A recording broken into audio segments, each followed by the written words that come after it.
name is Andrew Quintmen. I'm Dan Hirshberg. So we're going to get right down to business.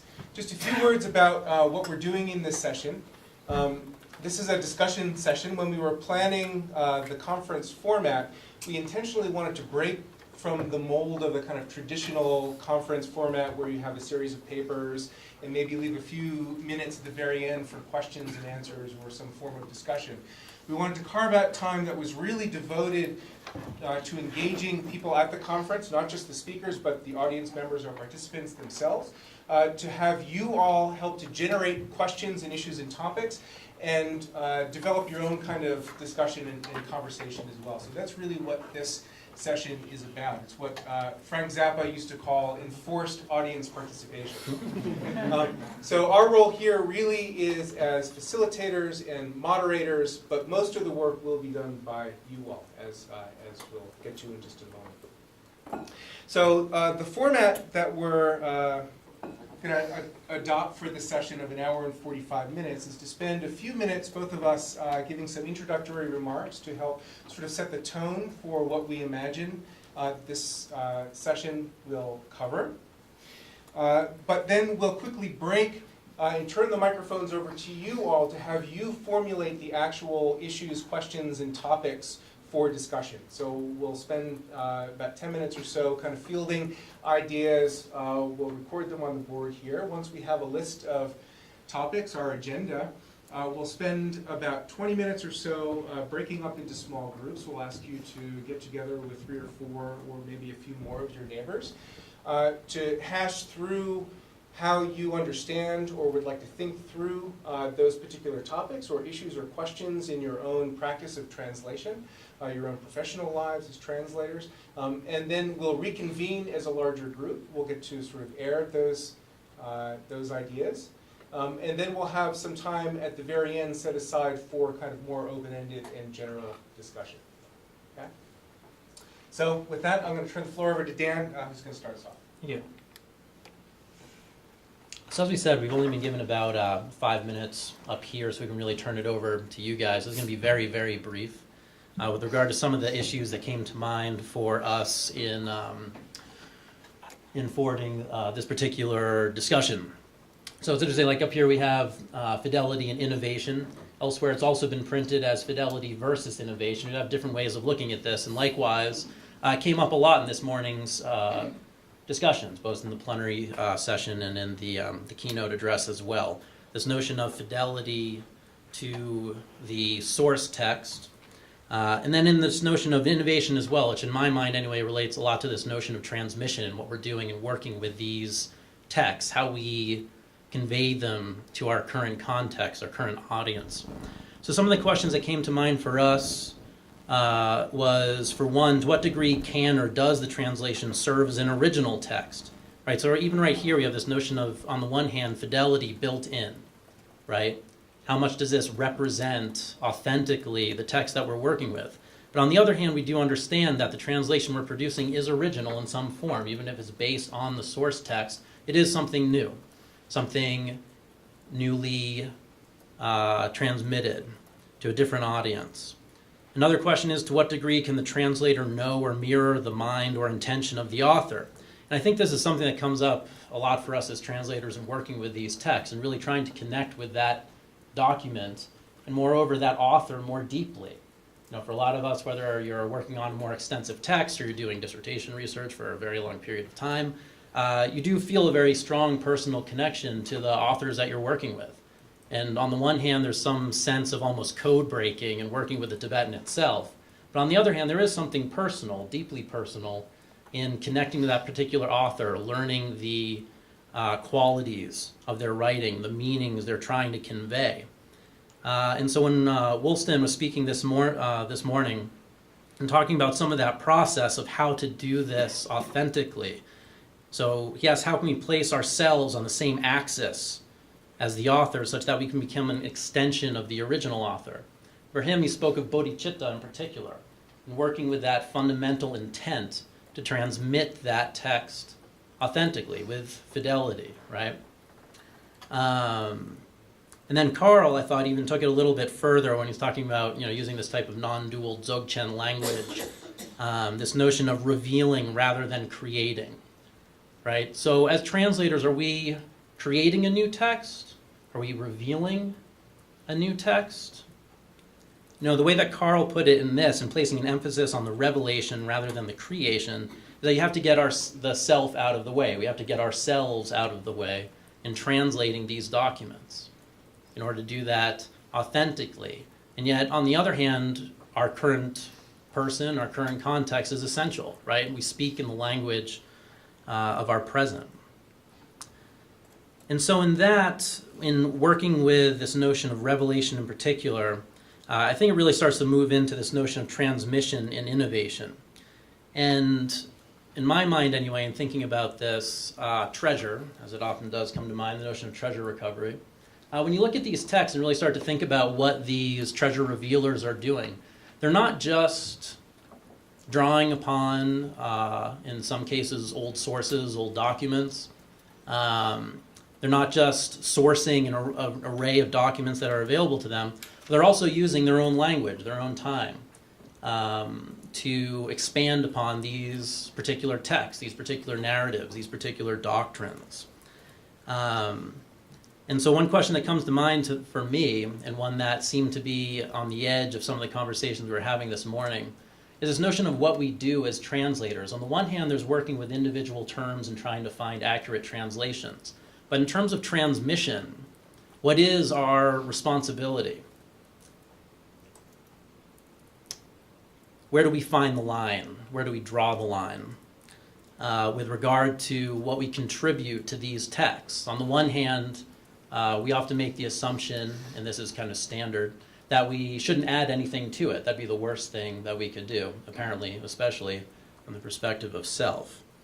But on the other hand, what we see in the process of textual creation in Tibet, in particular, which is the only one that I can really speak to since I'm not a Sanskritist, is the integration of all these other sources and also one's own writing to elaborate upon these particular texts. It's part of what makes it a document. That's part of what makes the Padmasambhava literature so rich. That's why we have so many katang, so many stories of Padmasambhava.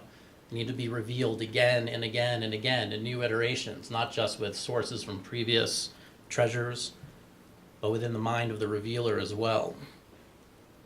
So there's this question of ethics in translation that I'd like to explore with all of you. And then also this notion of where we find the line, again, between this notion of fidelity to the original and the innovation that we necessarily engage as translators. Great. So to follow up on Dan's opening remarks, I want to focus a little bit and leave us, before we turn over the microphones to all of you, with at least the taste of Tibetan in our mouths to kind of keep us going. And I want to do that by looking at a particular term that is korwa, or samsara, and thinking about the degree to which translation norms exist for particular terms. That is, to what degree are we beholden to what previous translators have done? What are those norms? When is it permissible to transgress them? Should we be exhorted to always be pushing the boundaries of transgressing work that has been done previously? So I'm going to put up one verse that's looking at the way that the word korwa is used. And I think it's an interesting term in this case because there's frequently a tendency to revert to the Sanskrit, to samsara. And it so happens samsara now is in the Webster's dictionary, so it's an English word. It's glossed as the infinitely repeating cycles of birth, misery, and death caused by karma. Not bad on wisdom's part. Still, samsara as a Sanskrit term is fairly technical, and depending on the audience that you're writing for, translating for, you might want to avoid Sanskrit altogether. So let me put up one verse for you. This is a verse from the Miller Ibn Amtar. It's a verse that I've always found quite moving. So feel free to slide over if you can't read it. Kema, kema, kihu, kihu ang. Forgive my pronunciation. I'm a translator now. Korwe chula lote chebanam. Samshing, samshing, yimu yang yang dang. Cheching, cheching, dungal tingne tru. Korshing, korshing, korwe tingla pen. So it's a very beautiful, very moving, very emotional poem. And there's a lot that you could say about it in terms of the emotional register and the reduplication of syllables. But here I want to focus on two uses of the word korwa. So korwe che in the second line, and korwe tingla pen in the final line. So luckily we don't have 180 different translation versions, unlike Dante. I'm only going to present 4 of them here. So let's look at Bacot's groundbreaking 1925 translation. I'll spare you my French reading, but I'll just focus on the particular terms here. Loi du monde, and au fond même de la transmigration. Okay, so keep those in mind as we move to the first English translation. And we've spoken about the unrecognized translator. So this is, is ubiquitously known as the Evans-Wentz translation. Evans-Wentz, of course, was the publisher. Kazidao Samduk did the translation. So alas, alas, ye beings unfortunate who cling to worldly things, korwechu, worldly things. The deeper is my grief, the longer that I think of you. The deeper is my sorrow, the longer that I taste of yours. We whirl and we whirl till into hell, korwe tinglapen, right, we fall. Into hell we fall. So it's striking that he translates korwa. First, we might note the fact that korwa is translated differently in both lines. This is something that we're always faced with. When do we change our translation term in the target language for the same terminology in the source language?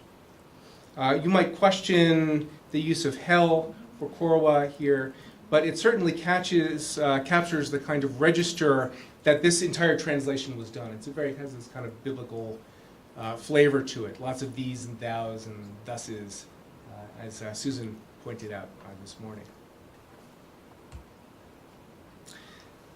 Lobsang Lumpa's 1977 translation, alas, alas, misery, misery, when I think of those who trust in worldly things, there's worldly things again, or which I'm filled with sadness. To indulge in worldly things stirs up misery at its very source. Swirling continuously, one is thrown into the pit of samsara. So hell has been transformed in this next translation into samsara. And I think it indicates a certain sophistication on the part of the readership by the late 1970s when this was published, that someone could translate the term samsara in an English text and many people, if not most readers, would understand it.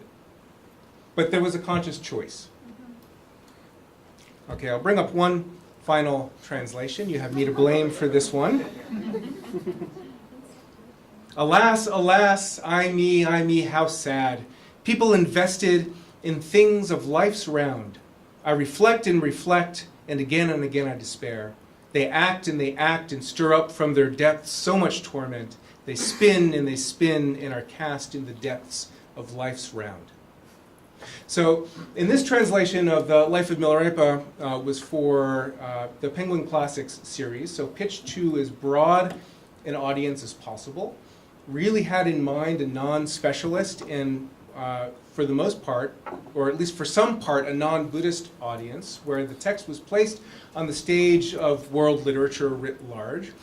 Made a conscious effort to try and translate all terms into English without using Sanskrit. It didn't quite live up to that, but that was the intention. So for samsara, in most cases, I came up with the term life's round, which I think is debatable. In a certain sense, I think it captures a kind of flavor of the wandering or circling or coursing, right, depending on the Sanskrit or the Tibetan, if you're looking at the Sanskrit or the Tibetan. But yet it has a certain ring in English. So the things of life's round, or the depths of life's round, that I think also gives a certain sense of not just the sort of coursing in the worldly things that we do in this life, but in other lifetimes as well. So all of this is just to point out the moments in which we pause to reflect on unique or individual instances of translation that, in a sense, carry the legacy of previous translations and publications, and to what extent we recognize them, we translate with them, or, in a sense, we translate against the grain or against them. Maybe for a different audience, maybe for a larger audience. Okay, so I'm going to leave you here, not with me, but with Justin Miller himself. And I think with this, shall we turn the microphones around?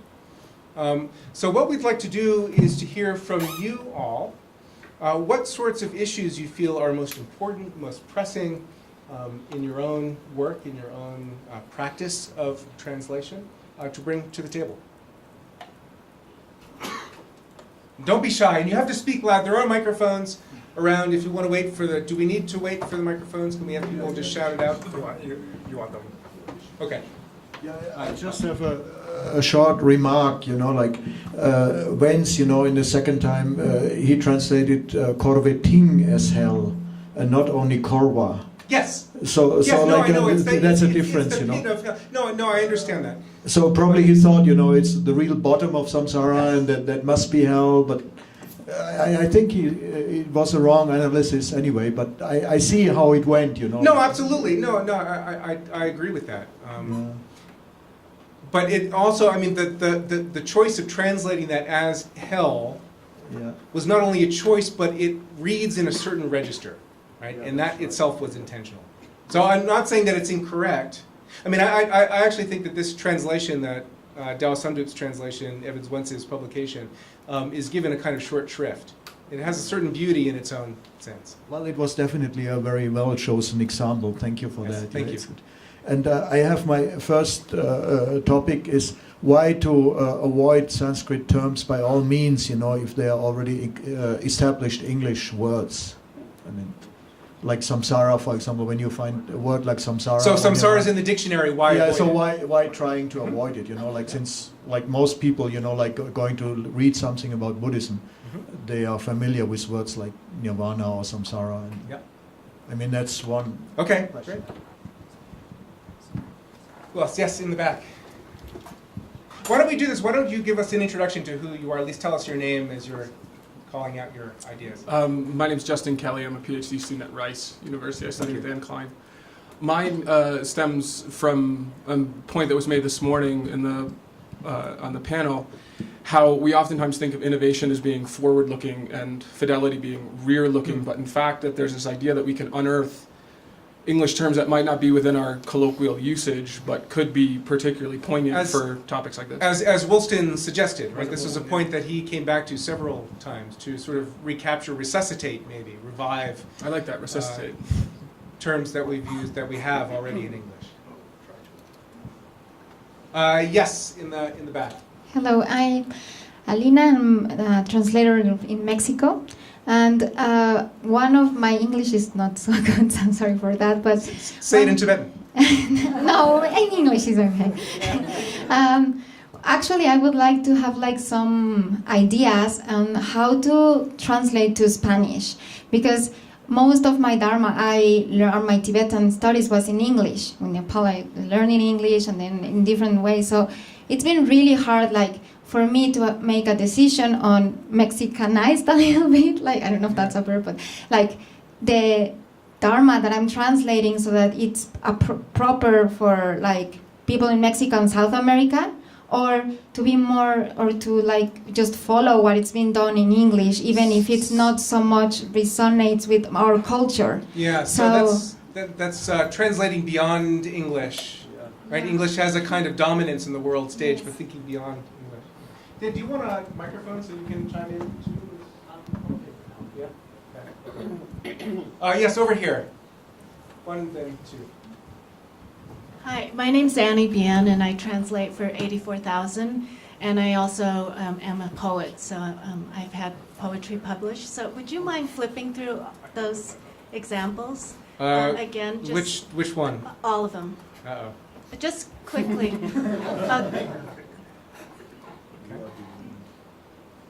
I actually got stuck on the first two words, the alas, alas, elah, elah.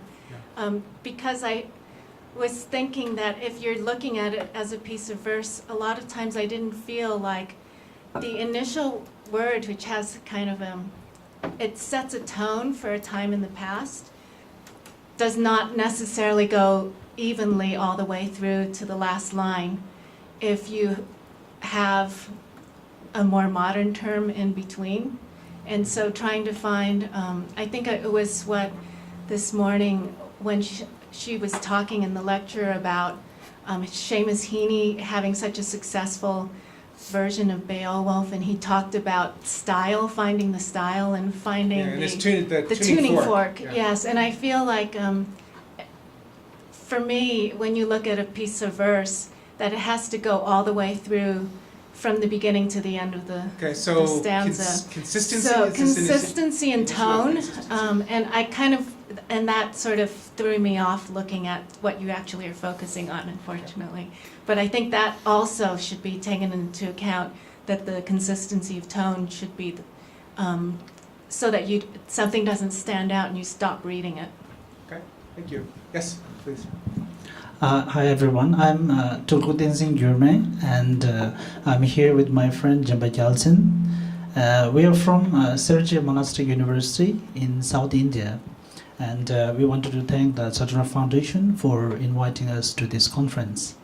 And as for myself, I have been studying in Sergei Monastic University for last 27 years, and I've almost completed all my Buddhist philosophical studies, and same is with my friend. So a brief introduction. And as for the verse, we have been engaging in the active translation back at the monastery, and we also have a translation department from Tibetan to English and English to Tibetan, and also for the Chinese. And we are from the English to Tibetan department, and we have been working on certain translation for over 5 years. And so when you show this three verses, and I think that this is one important thing that we have to keep in mind when translating the Tibetan verses, is the verses and the prose are quite different in Tibetan style of writing. And the three translations, of course, they did some justice to the original Tibetan, but when it comes to the term kowechu, so Tibetan, the important is we have the number of the words. So verses are sometimes with the one sentence is 7 verse. So all are 7, 7, 7. They have the same length. So this is something, what should I say, a part of the Tibetan grammar. So in English, so this is not possible. So therefore, for example, korwe chu, so the two things are combined together. Korwa is one thing, and chu is another thing. So the first translators say worldly things. So world is one and thing is another. So li, the term li is a kind of a connecting particle, which is in Tibetan the way, which is the part of the connecting grammar. So this is important, I think. So korwe chu is two words combined, and same is korwe thing. So in Tibetan verses, the repetition of the same word is a kind of a beauty in its own language. So we do not consider the repetition or redundance as a boring or something. Whereas I came to realize after studying the English that the repetition of the same word again and again is kind of a boring in English literature. So in the second line, it is translated as hell. Of course, that is a meaning translation. But when you do that, so in Tibetan, you lose the beauty of the translation. So it's important to stick with the beauty, using the same word again and again. So in the second line, there is one word korwa, and the third, it's end with korwa. So that is one important thing, I think. And my challenge, what I think is, for the translators, we have to really work hard or try as much as possible to stick as near to the original Tibetan translation. So when the Tibetan translators translate from Sanskrit, most of the translations were literal translations. And of course, there are many meaning translations, but when we do a meaning translations as a more important, so then the originality of the text keep on changing from one generation to another. So maybe in coming years, so when we have the 5 or 10 different translations one after another, so the last one may be very, very far from the original text. So that's my view. Okay, thank you, Tugula. Thank you especially for that commentary. I'll just point out that it was Dawa Somdup didn't follow literally the reduplication of syllables here, right? The deeper is my grief, the longer that I think of you. So he moves away from that, as you suggested. I, in my translation, actually went back to follow more closely the original, thinking that there's a certain emotional weight to the repetition of the actual words, as well as trying to capture some kind of cadence and rhythm. Okay, thank you for that. We'll go in the back, and then on the end, and then... Yes, I have Can you just wait for the microphone? Hi, Malcolm Smith here.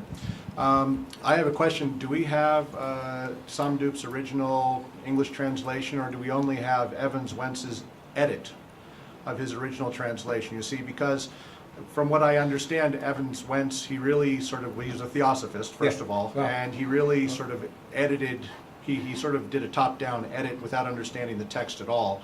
So we really don't know what Somdup translated, I don't think, unless we have some original... No, we don't. I've actually looked through Evans Wentz's archives exhaustively and never found... as far as I know, the only original translation of Somdup's is Lupansonam Semos Chakasamvarasadna. Yeah. And he published, I think, a chapter from the Milanamtar, so maybe from the Gorbum separately. Oh, yeah. So anyhow, so this is really Evans Wentz's text we're looking at. So when we look at Into Hell, we have to understand that we're looking at somebody who has no idea, zero, about Tibetan. Yes, but I would also take Klaus's point, which was my reading as well, that hell is Korwe Ting, right? It's the pit of samsara. I don't think you have to... Samsara is the depth, even if you're in the Bhavagra. Yeah. So if you're in the highest form realm, you're still in the depth. So pit is... this is a little bit problematical if you kind of go with this hell imagery, because even the sort of formless realm gods, they also are in this pit. Can I steer you towards making a suggestion for the board here to sort of extrapolate? You can extrapolate, please. No. Well, let me ask you to do that. Anyway, I think that we have to understand that our use of language in English can really detract from what, like we say, pit of samsara. People may exclude. We have to be sensitive to the cosmological implications of what we're translating, and we often are not. Okay, thank you. We had one in the middle, and then Gavin. Hi, my name is Adam Cain. I am graduate from Ranjang Yeshe. I work for Pundarika Foundation and Sokni Rinpoche and various other Kempos for written and oral interpretation. It was just something I'd like to explore is to unpack the notions of fidelity and innovation a little bit, especially in terms of Anne Klein's remark on functional symmetry, which is something that I struggle with and think about a lot. So if fidelity might not just mean towards the words, it might mean towards the functional impact, the intended impact, the style, the vibe, and so forth. So it'd be interesting to expand that notion. And likewise, innovation also could be syntactical innovation, could be poetic innovation, could be even creative innovation, putting something into verse that was in prose, or vice versa. Okay. So both the stylistic and the content aspect of innovation. Okay, thank you for that. There was one on the end here. Let's go there first. He was waiting patiently. We'll come back to you. I'm Gavin Kilty, and I work for the Institute of Tibetan Classics. I think the topic I would be interested in is what I could describe as getting in touch with the original author, getting in touch with him as a person. There's a human being there. He wrote that, and as she said, there's a sadness in that verse, and I think how important it is first and foremost to get in touch with the sadness that that author is expressing, and from that comes the translation, and the beauty and the sadness of that verse, I think, will flow from that. That topic. Thank you for that. Can I just also, as an addendum, raise the question of whether it's ever possible to get in touch with the author, or in this case, even know who the author is? We have an attributed author, Mila, but no, I understand. The author is up there. Yes. He's there. You don't have to go do research. He's there in that verse. That's the author. Yeah. Well, yes. That was precisely. Thanks. Yeah. So, go ahead. Elizabeth and Judith. I'm Elizabeth Callahan, and I'm a translator with Tsadra Foundation. And I actually just want to follow up a little bit on the innovation and fidelity points that last two people brought up. And with fidelity, there's many ways to get into exploring what that actually means. So Gavin, you just brought up one way, and I was thinking a little bit more, and maybe what Andrew you were thinking of, which does involve research, like reading an author's collected works, selectively. Obviously, you can't read all of it, but that relate to the topic, or other people that he may have drawn on that were influences for his work. So this is a way of getting in touch with what you might say is the fidelity of this text or this subject. And then the other part about innovation, I was thinking this is a little bit different than the way we usually think of innovation, but maybe there are ways we want to be creative in English that reflect that this is a translation. So for example, in the beginning of this, chema, chema, chihu, chihu, why not keep that in phonetic Tibetan? So you have these come up a lot, that's chema, it's quite familiar, or emaho, and people who read in this literature become familiar with that. So that's, in one sense, that's innovative. And it also connects you with the language and the culture from which this is coming. So anyway, I think there are things about other examples we could give and draw on, and maybe pros and cons we could discuss about that too. Great, thank you. I'm Judith Zimmerbrand from Naropa University Religious Studies, Buddhist Studies. I wanted to put one other thing out, and that has to do with, on the topic of innovation and fidelity, so many of us work in collaboration with others. And I'd like to draw a little bit on the conversation last night that was such a stimulating beginning of this conference about how we could find collaboration partners to help us explore innovation and fidelity, because each of us have a kind of bias and blind spot about what that may be. And I felt that that particular conversation last evening on the whole issue of when Jimpala and Don are talking about how Jimpala wanted to have it express in English, and Don being much more conventional, wanting to be close to the text. And I think that kind of translation committee model and collaborative model is a beautiful way for us to identify where we may be stuck in terms of our training, our orientation, our sociocultural location, and how we could come up with the very best of translation methods through collaboration and working on a translation committee. Wonderful, thank you. Should we do a few more? Yeah.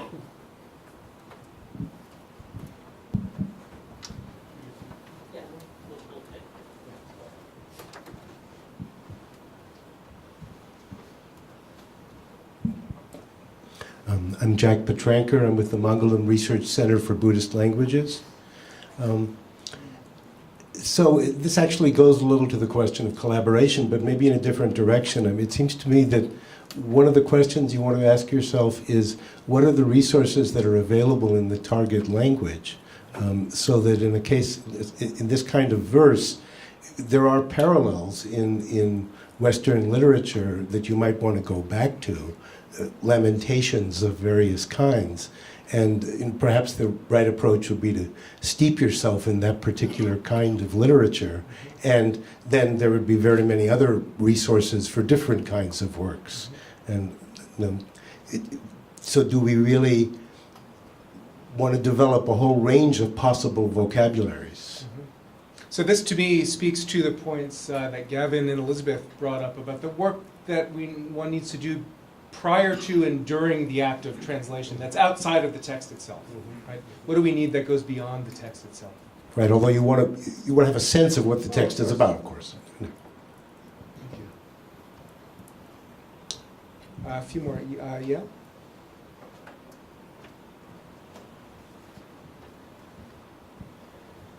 Well, I don't know if it's appropriate, but my question is about translating to languages other than English. Yes. And I see I have one colleague here, but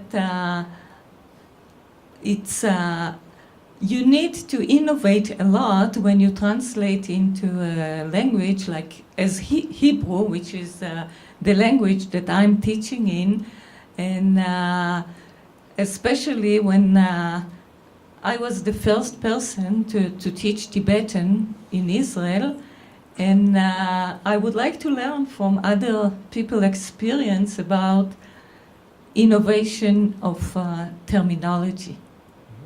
I don't know how many people here.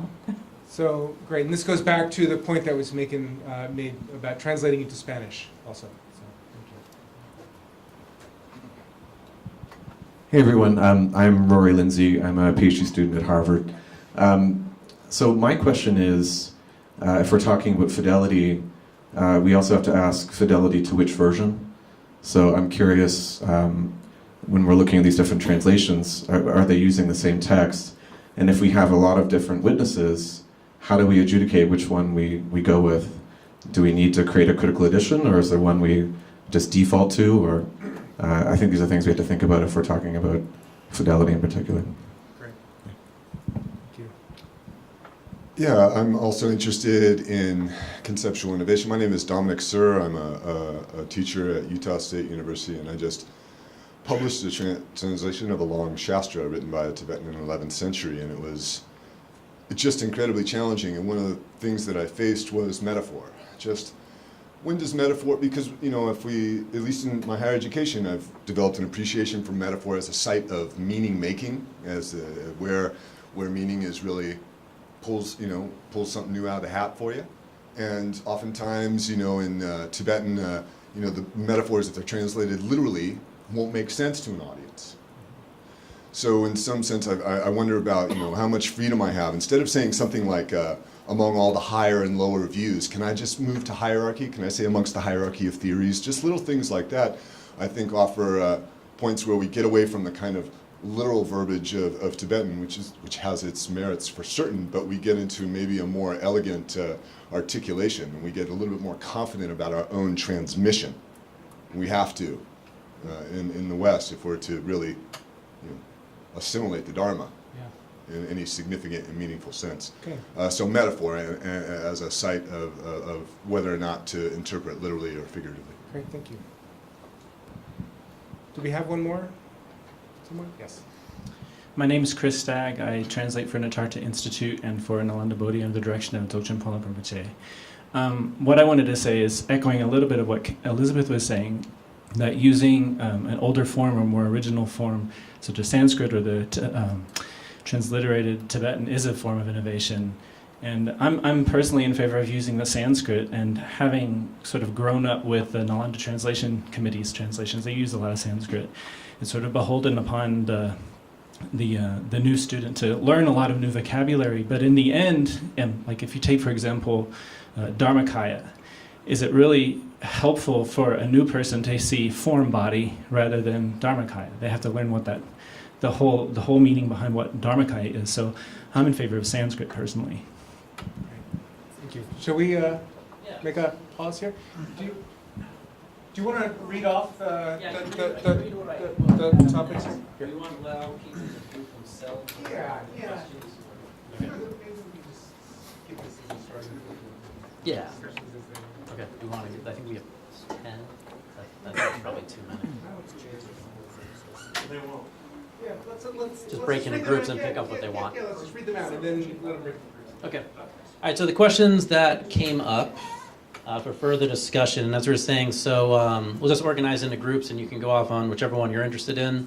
You don't have to end with these, but at the end of the 20 minutes or so, a small group discussion, each group will get to present a bit of what they were talking about. So these are just starting points for your own discussions to share with the rest of us.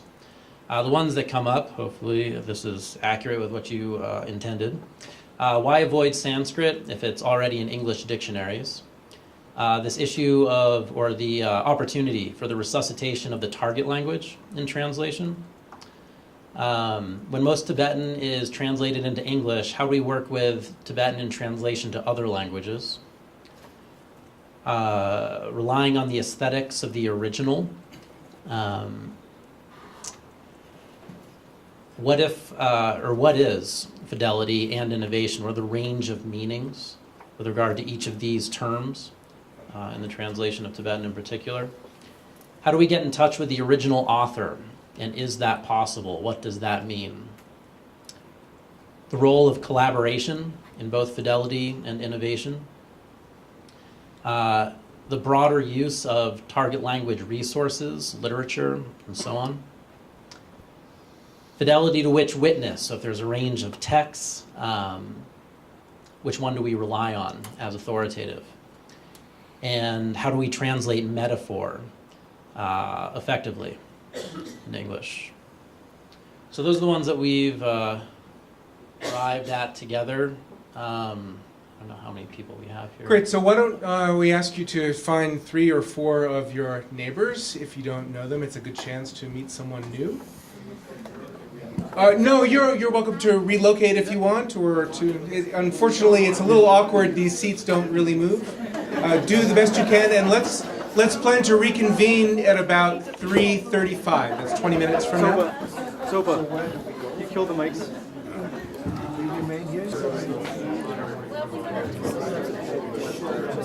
Okay, so now we're going to have some discussion together again.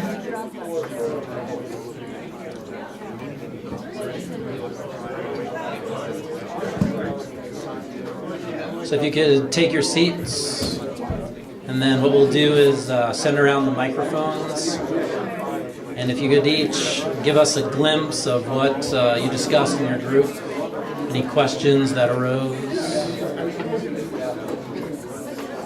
solutions,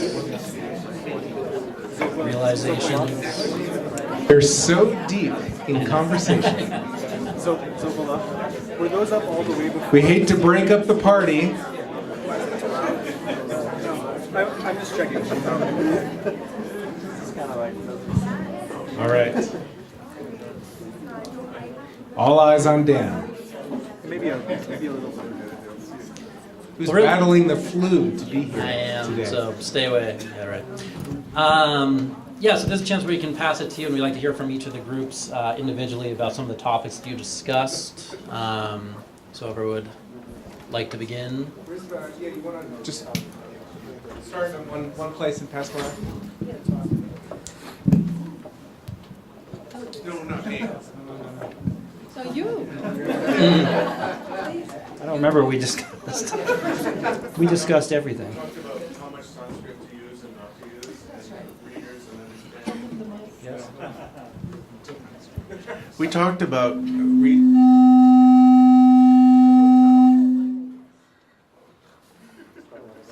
It likes you. We talked. It's on. We talked about the use of. Maybe let's switch the mics. What's that? Switch off here. It's true. We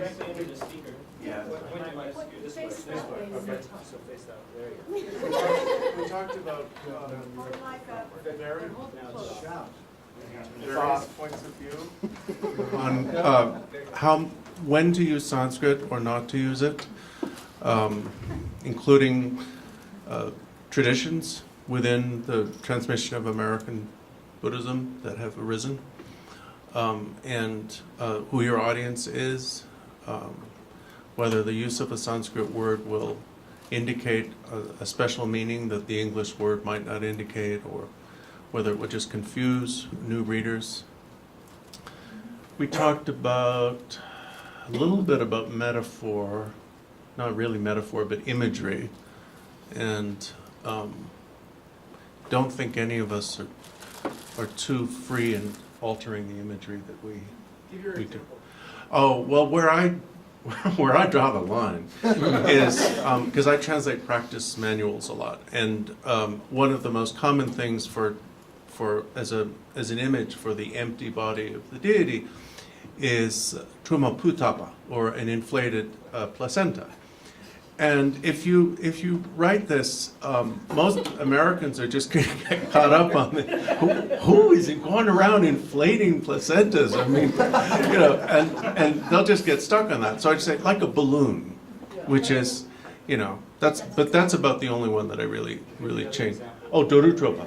Yeah, and we talked about when it's of great value to retain the especially the earthiness of Tibetan cooking analogies for meditation.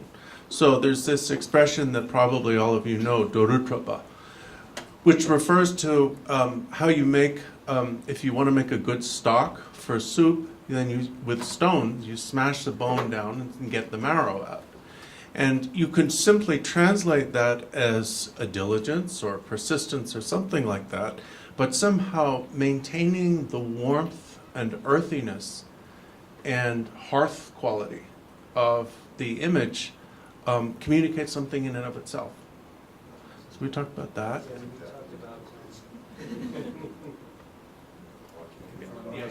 The other thing I remember we talked about was directly picking up on your question about in this verse whether you have fidelity to the term korwa in this case, and picking up on what a couple of you were saying. I think in a case like this where it's clear the author used the same word and that word couldn't have a different meaning really, it makes sense to keep the same translation, whether it's life's round or samsara.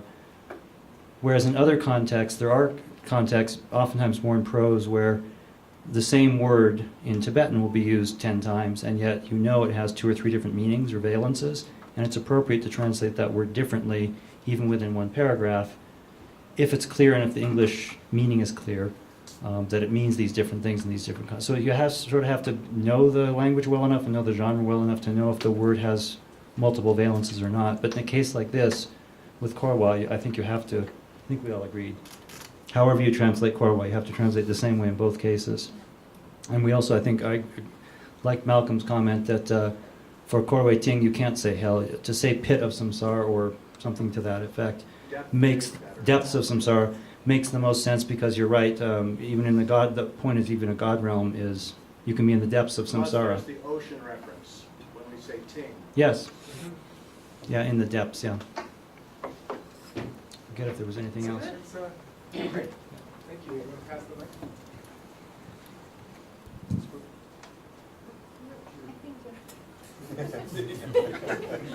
I vote for Justin. Thanks, Jerry. I'm not in your group. So we focused a lot on the same question of using Sanskrit and the benefits and drawbacks of doing so.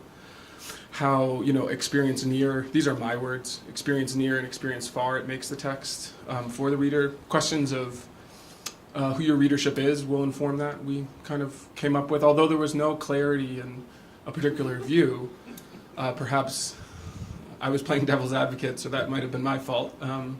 There seemed to be a general understanding that terms like Dharmakaya, one would keep that term with the intention that it would invite the reader into understanding more about that very, as we know, profound topic. Although that wasn't unanimous. What else did we? Oh, we talked a lot about our group. It was great. We had 4 languages represented, so Arabic, Spanish, specifically in regards to Arabic, this question of, and correct me if I'm wrong. Do you want to say? My name is Khulud, I'm Palestinian. I just started translating some texts into Arabic. So working on the Dhammapada, a certain choice of words will make the Dhammapada another Quran or another Bible. So it's very tricky, and especially with the huge movement of atheism in our world and so much anti-religion, I don't want to scare them away. So shall I invent a new secular language, or shall I overwhelm them with Pali words, Sanskrit? I don't know. So, but somehow I try to find some balance. So that's the trick of using different kinds of words. Even if I have 10 words, I still need an 11 word that would work for Dhammapada. Thank you. And maybe just finally also the usage of footnotes and endnotes and how that affects the reader's interaction with the text. That was a topic that we were visiting. Again, no conclusions.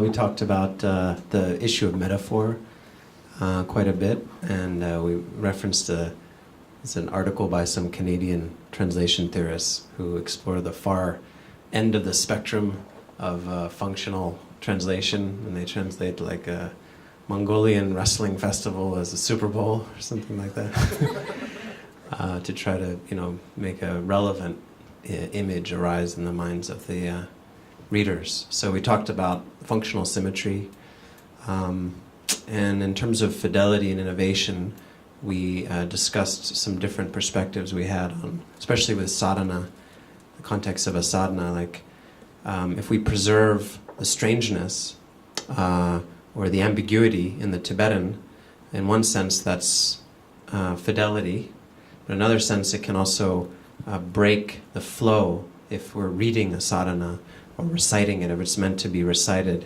and there's suddenly a really obscure word or reference or metaphor in the middle with a big footnote full of tons of interesting information about something culturally strange and unfamiliar.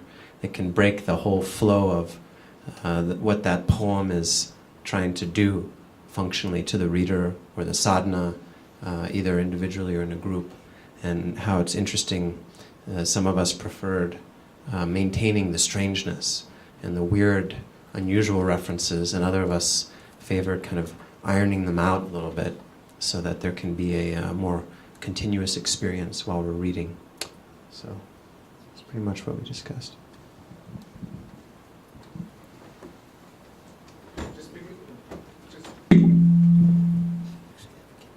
Picking up on that last point about translating strangeness, this was a point that David Bellos made in the last conference in 2014. He spent some time reflecting on this. When do you leave the kind of ripples in your translation that sort of push up from the source text, and when do you try to smooth them out? So I'm glad that you raised them.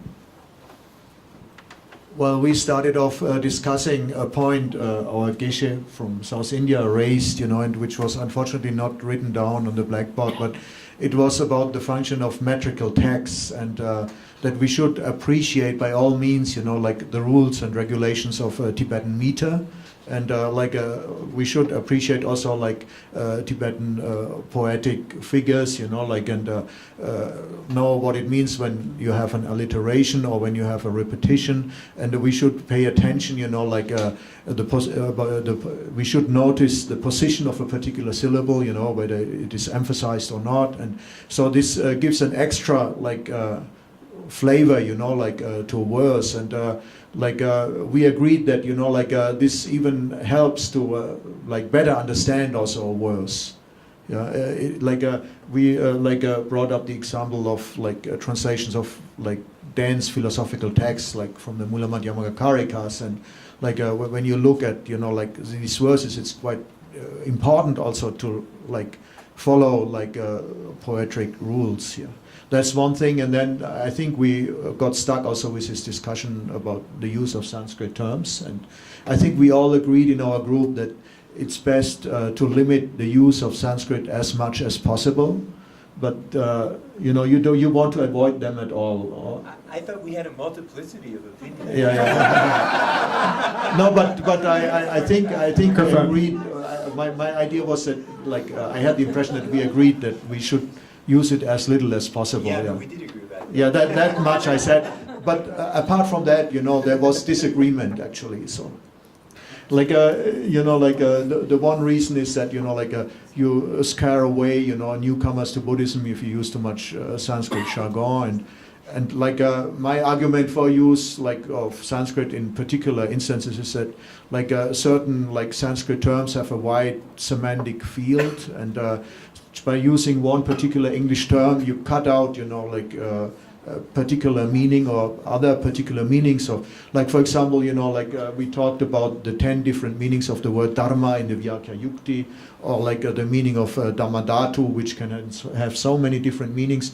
If you look at Yogacara texts, it can mean the source of Buddha qualities, but in other texts, it means the sphere of dharmas, or the openness of dharmas. And so basically that was what we discussed. Was there something else? As for retaining the Sanskrit terms in while doing the English translation, I just wanted to bring an example.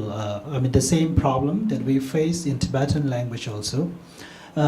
So when the Tibetan scholars first started doing the translation in the 7th century, we have this famous, the usual popular saying about the flower, the lotus flower, which in Tibetan is Pema, Sanskrit actually is Padma, right? And the Varanasi. So when the texts were translated, so those were retained as the same. Like Pema and Padma is actually different pronunciation, but the same Sanskrit term is retained in Tibetan. So for the first beginners, so they may mistake whether the Pema is a flower or is a food or is an animal. So they preceded the word with flower in Tibetan like Mento, Pema. So in English like Padma, the flower. And Varanasi, so the Tibetan people may not know what is Varanasi, so they've never been to India. So the Varanasi, the town. So that they do not get mixed up with these terms. But as the time goes, after a few centuries, so Tibetan people are familiar with these terms. So now Pema is a Tibetan word, so we no longer need to add Mendo Pema all the time, or the Yu Varanasi, the town. So this is one example that some important the terminology in Sanskrit is still retained in Tibetan. That's one thing. And of course, when you do the mantra recitations, we used to recite all the mantras in Sanskrit. And some says it's more blessing or more merit. But I think we are trying to stick to the originality as much as possible.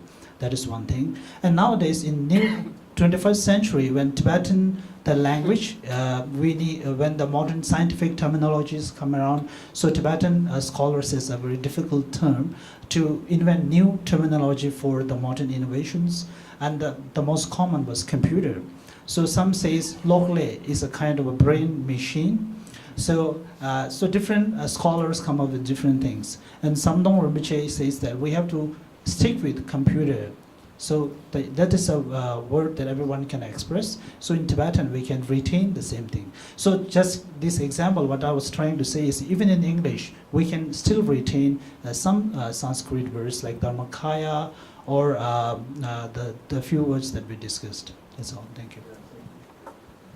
Maybe just quickly. And there were, in our group also, people from various countries, various languages were throwing out examples of struggling with getting the meter into translation, when to give up, when to keep at it, examples of doing it metrically in French, and a suggestion I liked that if we really looked at Shakespeare's sonnets, perhaps we could see some of these same relationships, and we do perhaps have some of those resources in our own language. Yeah, so before we move on, thank you for bringing up the issue of meter, and this reminds me of something Susan Bassnett mentioned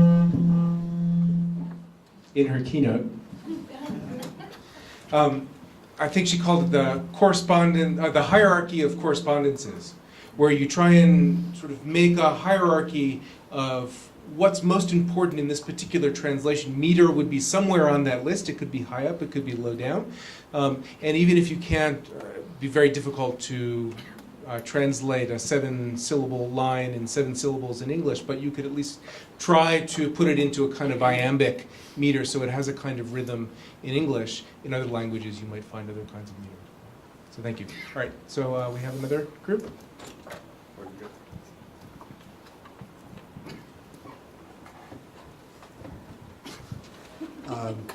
We discussed, what did we discuss? We primarily discussed where does the translator draw the line between what's literal and what's innovative.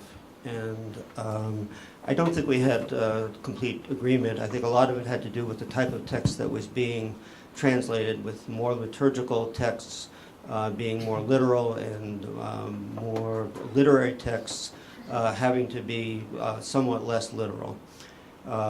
We briefly discussed various aspects of how many Sanskrit words are allowable. Somebody thought 20 should be in every book. I'm not sure there was complete agreement about that. What I said is that every Buddhist should know 20 Sanskrit words. Excuse me. What was said was that every Buddhist should know 20 Sanskrit words. I suspect there's probably some people in this room who know more. And that they should be incorporated because, well, A, many of the Tibetan texts came from Sanskrit, and B, to try to put a Sanskrit word into a single English, I think that was already brought up once, just doesn't quite get you there. That there were not really good correspondence for large numbers of Sanskrit words, and of course the same thing is also true for Tibetan words, where there is no single correspondence, and I think we saw that in the translation of these 4 lines. I can just add one thing. I can only think of one reason not to use samsara in a translation, and that's if you're convinced that your audience is going to think that you're plugging Garland Samsara perfume.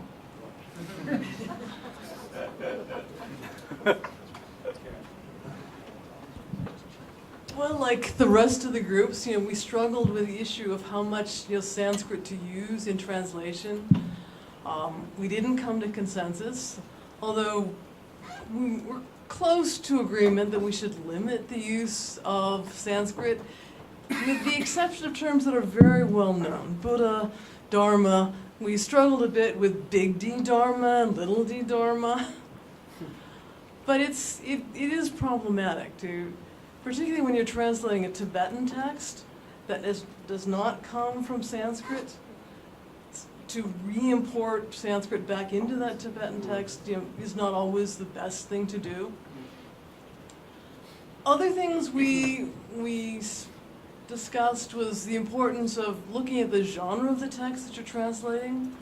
If you're translating a namtar, a story literature, Jataka stories, the importance of making the story flow without interrupting it with too many technical, unfamiliar terms, as opposed to translating a logical text, which you have to sort of use your brain and really look at it very slowly and closely. And there as the sense of ritual text, you probably want to maintain more fidelity to it.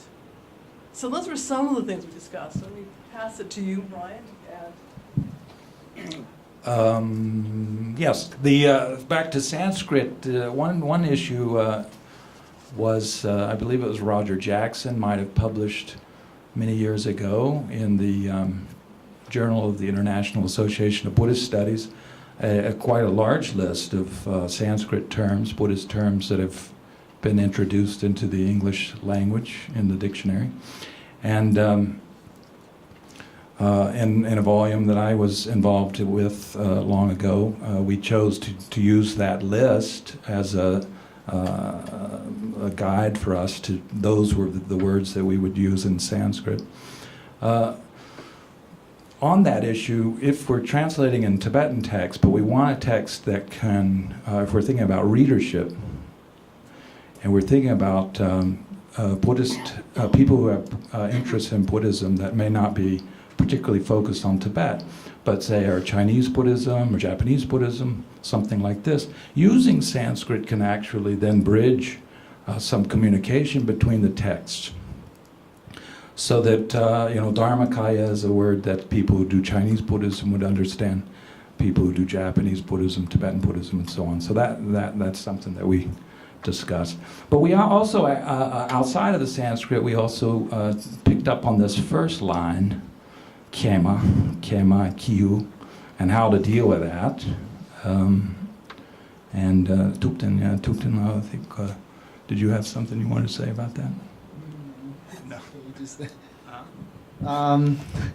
I just said we have two different words, Kema and Kehu, but in the translation that you showed, there's only one word, right? Alas, for both of these two different words. The different translators treat it Right. differently. In those three different translations, I think we have got only one word. Alas is the only. So what I was wondering is, can we find another word for Kihu? Kema and Kihu, these are two different, right? So there could be slight difference. Yes.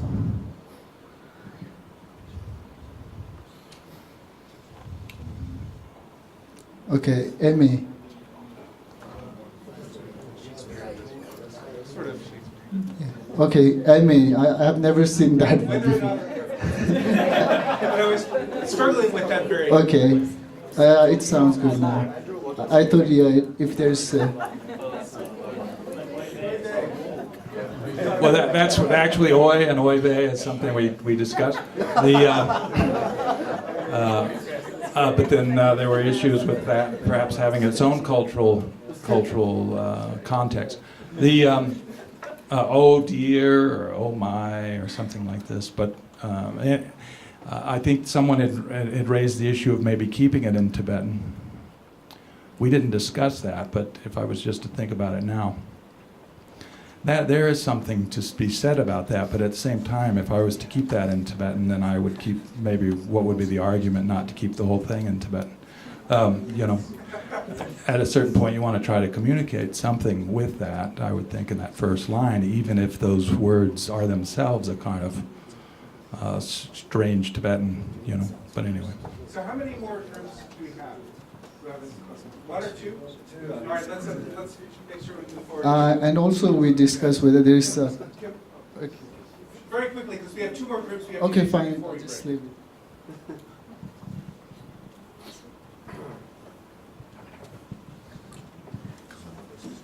So just quickly, we talked about a lot, but one of the things that we talked about was about this issue of getting in touch with the author.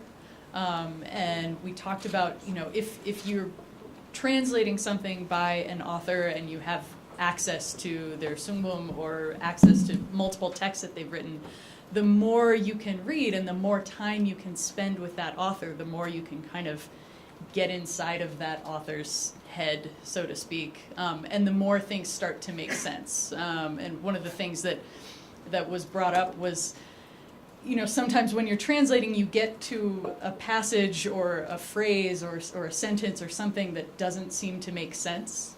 And we talked about how, if it doesn't seem to make sense, it's probably your fault. It's not the problem with the text. And if you can get to know the author better, if you have the means to do that, that can be an entry point into trying to make sense of things. And you should say something about that before. In case it wasn't suggested in my question, I think that metaphors in Tibetan literature should almost always be translated as literally as possible. I think there's a lot to be gained. There's a big difference between the inflated balloon and the placenta thing. I think the placenta thing's way more interesting. I think there's something, I don't think English-speaking audiences need to be, I don't think they need to be shielded from that. I'm also okay with turning dyads into single terms. Jokur could be distortion. Langdor could be bias. Tundengitawa could be hierarchy of theories. I think that that's perfectly acceptable and innovative, and yet at the same time faithful. So I don't buy the kind of dichotomization of innovation versus fidelity entirely. But yeah, I say stick with the metaphors.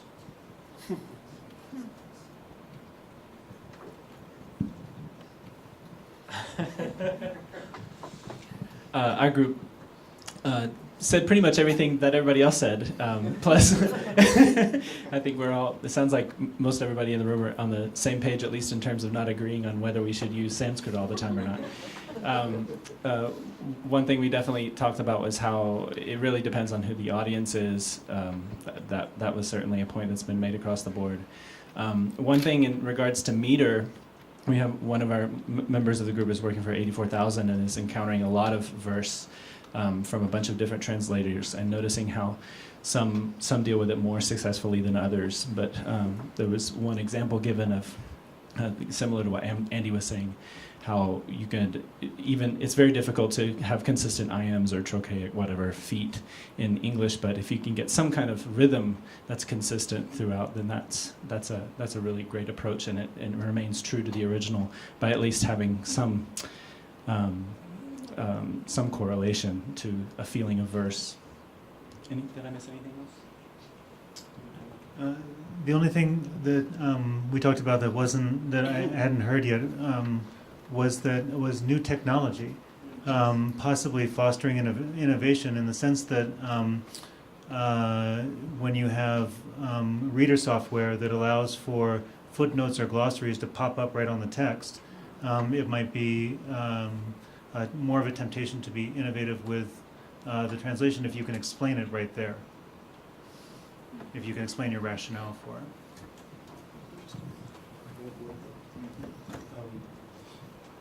I forgot it again.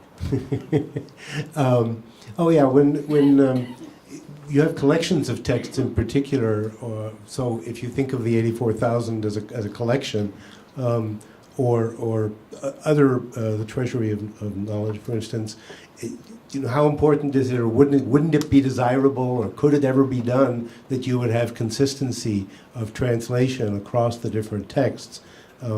Which is difficult because you're going to have different translators, but it's something to be it's a desideratum if we could do it.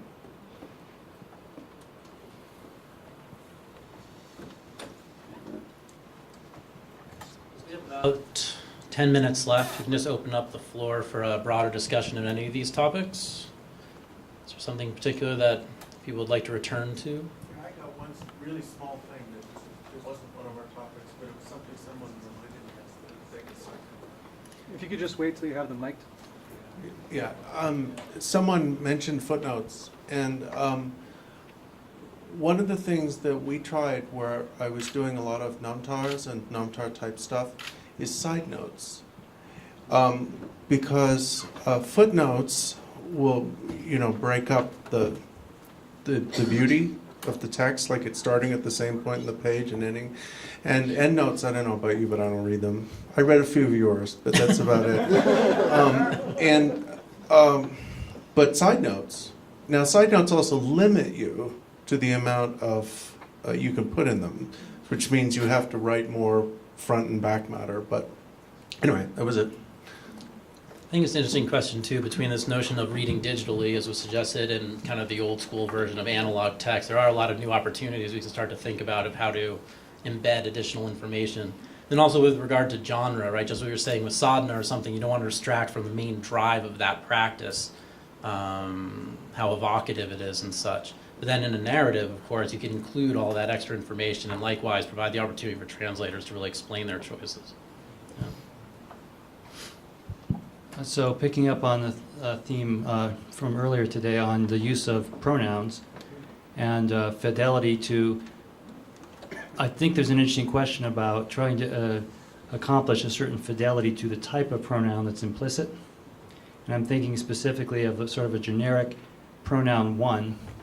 One may think, one might do this, which is sort of very abstract, and as opposed to you, which is very personal. And I think some texts actually use both. And even though the pronoun's not there, there's an implicit one more generally, and there's a more intimate you should do this. So one might think one could do this, but it wouldn't work, so you should do that. So that's an attempt to have some sort of an interpretation, but a fidelity to what you think, what you interpret the author to be implying as a pronoun. Thank you.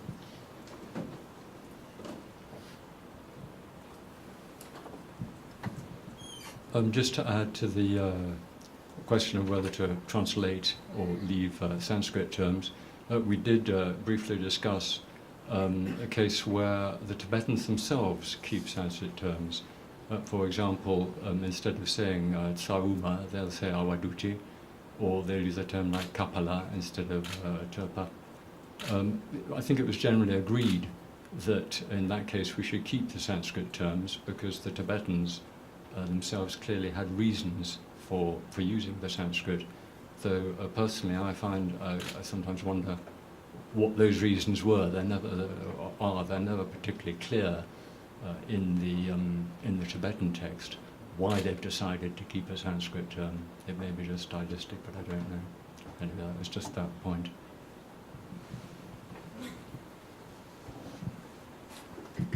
I'm sorry, I don't remember what your name is, sitting next to Connie? Dominic. I'm sorry? Dominic. Dominic. Hi, Dominic. I'm Jerry. I really liked what you said about it being possible to be innovative as well as being faithful, and that it's not just an either or. That gives me a little bit more courage in my translation, so I wanted to say thanks.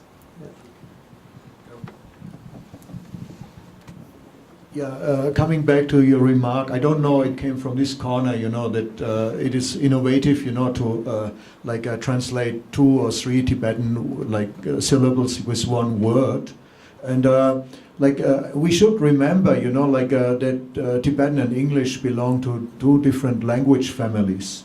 And Tibetan, is an agglutinating language. That means, you have monosyllabic structures which cluster, and form a unit, like a word, which in our Indo-European languages, is just a simple term. So I mean, it would be still an expression it would be fidel. You say fidel as an adjective. You would apply fidelity.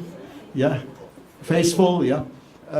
If you just used one word for Trilkor, for example, because you're taking into account that these languages belong to 2 different families. I was thinking more when you see dyads that are sometimes dichotomous, like long-short being distance or high-low being... Yeah, but this is expressive of this monosyllabic agglutinating language. And, Tsadra, for example, for temperature, So I think a correct translation would be temperature and not hot, cold, Precisely. Yeah, exactly. Yeah, so precisely. I'm only saying this is not innovative, but this is fidelity. Yeah, precisely. And this being said, sometimes you have very technical translations of the Sanskrit, like prefixes, translated by Kune or Yongsu or something, like Parinishpana, for example, is Yongsu Trupa, and sometimes I see in English translation that these prefixes, they are just translated with separate words. But we should remember, that these are very technical Tibetan translations of Sanskrit terms, and with the prefixes. And we should consider that the prefixes in Sanskrit have a particular function. The grammarians say using a prefix is using. It's like putting salt, to water. It's just changing a little bit the flavor, of the verb. So you're it would make much more sense, to just use one word, for something which has been technically rendered with independent Tibetan word for a prefix. Thank you. So you have time for one more comment? I would just like to suggest that perhaps translating Truma Bhutapa as blown up like a balloon is actually more faithful, because the blown up placenta is so strange to the experience of the Western ear. Say that again? The Truma Bhutapa, whether we're translating the as... last thing you said The experience of hearing a blown up placenta is so strange to the ear of the Western listener. What we're going for, this is used either, in my experience, in a druptap or in a tiik, and it's being used to express a meaning. The fact that it's a placenta blown up is utterly irrelevant. And if you have an audience of Kampa nomads, they're blowing up the placentas like American kids blow up balloons. So if we really want to be faithful to is language what's the most important part of language is the meaning. All of these symbols, all these semantics are communicating the meaning. And if we want to get the closest thing in the head of our listener to what would be in the head of a native listener, just an idea. Let me go back to Yoshigam. So would you translate that differently if you were translating it orally versus in a written the text? You know, and the funny thing is, I listened to what Dominic said, and I found what Dominic said very telling, because there is, again, you know, like I said about Dorudrapa, there is kind of a hominess and an earthiness to inflated placenta. It just needs to be explained that yes, these are children playing with the placenta of cattle and so on or whatever. But you know, it's I see his point. I see your point in that you're concerned that it might be a speed bump, which was my concern, an unnecessary speed bump. The other one that I do tend to go to is when they say, you know, lungset mame. I will say candle in the wind, not butter lamp in the wind. Because we have this expression, candle in the wind. There's, I think, isn't there an Elton John song, Candle in the Wind? And so but now I'm kind of, while you were talking, I really started to like the idea of inflated placenta. So I don't know. What a perfect note to end on. Yeah. So thank you so much for your comments. It's always a privilege to have such skilled and engaged translators in one place. We now have a 30-minute tea break before the second plenary session at 4:45.